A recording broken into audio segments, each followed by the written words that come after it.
Hi, and welcome back to the Afterbath. If this is your first time here, welcome. If you're returning, welcome back. It's good to have you here. I'm Matt Creedon, and this is the Afterbath podcast. It's a space to slow down, to listen, and to gently step out of the noise of the day. A place where nothing needs fixing, achieving, or improving, at least for a little while. Today's episode is taken from chapter 2 of a book I'm currently writing called Transforming Lives One Note at a Time. This chapter explores something incredibly simple and surprisingly difficult for most of us to understand, and it's living in the present moment. After the spoken reflection, I'll play a 6-minute New Year's sound bath preview. And if you'd like to go deeper, the full 1 hour sound bath can be found in the show notes. For now, just get comfortable. There's nothing you need to do. The power of being in the present moment. One of the most curious things about being human is our strange relationship with time. We're constantly rushing. At one moment, we're saying, I don't have enough time to do everything that needs to be done. And at the same time, we're wishing time would hurry up so we don't have to put up with the grind of repetition. And then, without warning, we look up and realize 10 years have passed, and we're left wondering where the time went. We live our lives caught between what has already happened and what we imagine might happen next. We're rarely, ever actually here. The past is the memory in disguise. We spend a lot of time looking backward, sometimes with longing, the good old days, sometimes with pain, memories of hardship, loss, or trauma. But the past, when you look at it, is nothing more than memory. It doesn't matter whether it's 10 years ago or 10 seconds ago. The past only exists as a mental recall.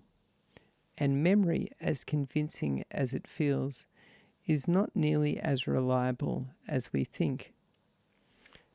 Take something dramatic, like a car accident.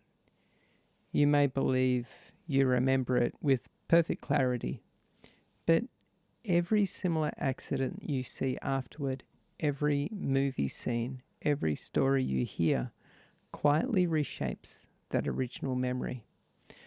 Over time, the memory can grow bigger, scarier, and more distorted than the event itself, which also means something important. Memories can be reinterpreted, they can soften, they can loosen their grip. Trauma doesn't live in the past, it lives in memory, and memory lives in the mind. The future. Imagination wearing a serious face. If the past is memory, the future is imagination.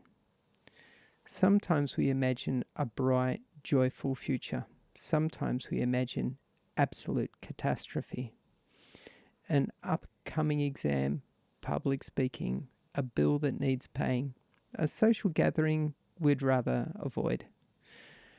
The mind takes fragments of the past and projects them forward, creating anxiety in the present. But notice this, the future has never actually arrived. It only exists as thought. And yet, we let these thoughts completely colour what's happening right now. What is actually real? When you strip it all back, the true nature of reality is very simple. There is only this moment. Past and future, no matter how real they feel, are stories the mind is telling. To illustrate this, I wrote a song, and I'd like to read a few lines to you now, if you'll allow me this small indulgence. Here we go. You know when you're in bed sleeping and you wake up from a dream? How real did it seem? How real did it seem? As you lie there slowly blinking, realize it's just a dream. How real does it seem? How real does it seem? Thoughts of the past may seem stronger. You look around, it's all you see. How real is this dream? And as you're planning for the future, somewhere deep inside this dream, can you see what I mean? Do you feel the world is going slower, like gently waking from a dream, setting you free? Now is all it's ever been. Why the present feels uncomfortable. Many people say the present moment feels boring. There's no drama, no problem to solve, no injustice to complain about, no exciting future event to prop us up.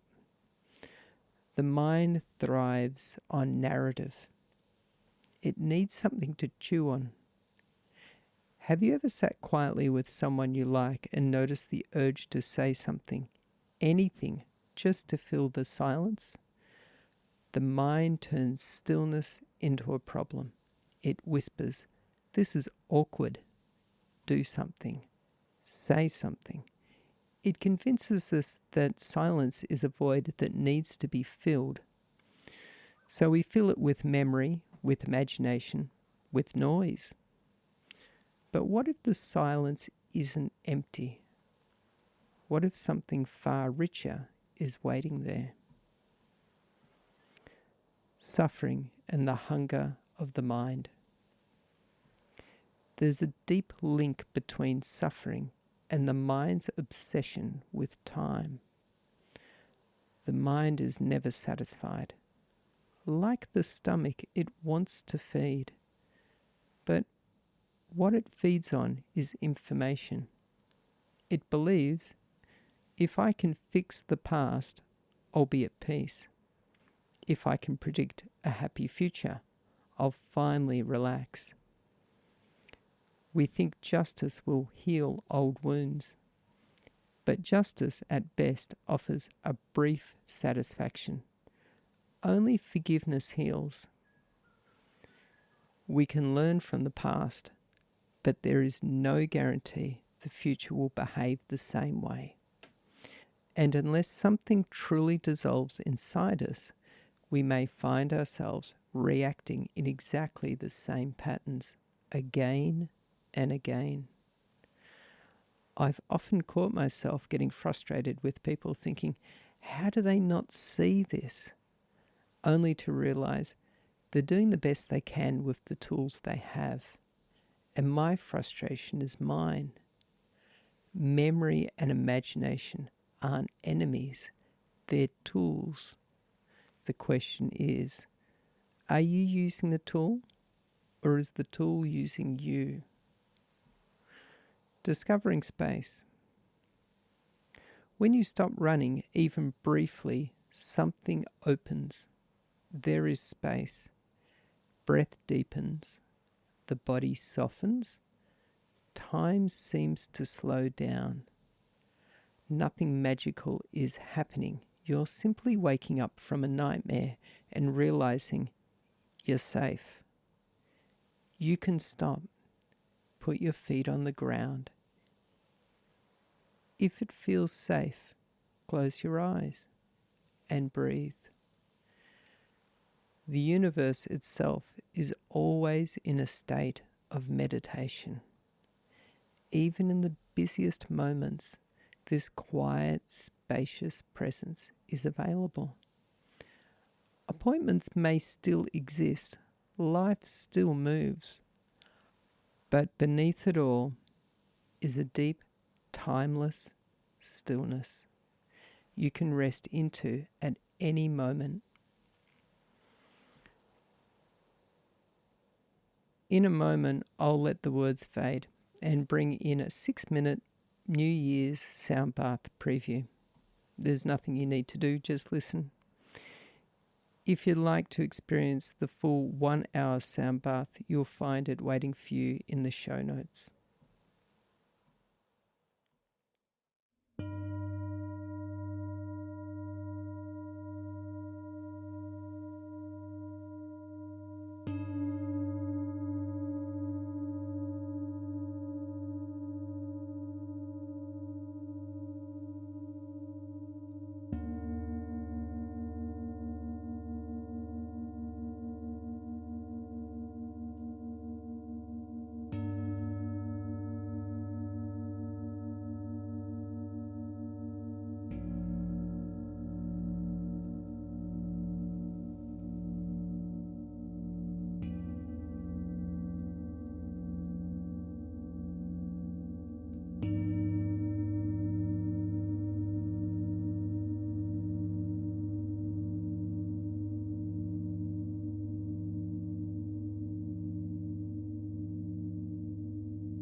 and slowly coming back. Thank you for spending this time with me. If anything in this episode resonated, I encourage you to stay curious. Lean gently into the spaciousness. Notice the quiet, meditating universe that's always here, even when life feels busy. You don't need to escape the present moment. It's already holding you. Until next time, take care and be gentle with yourself.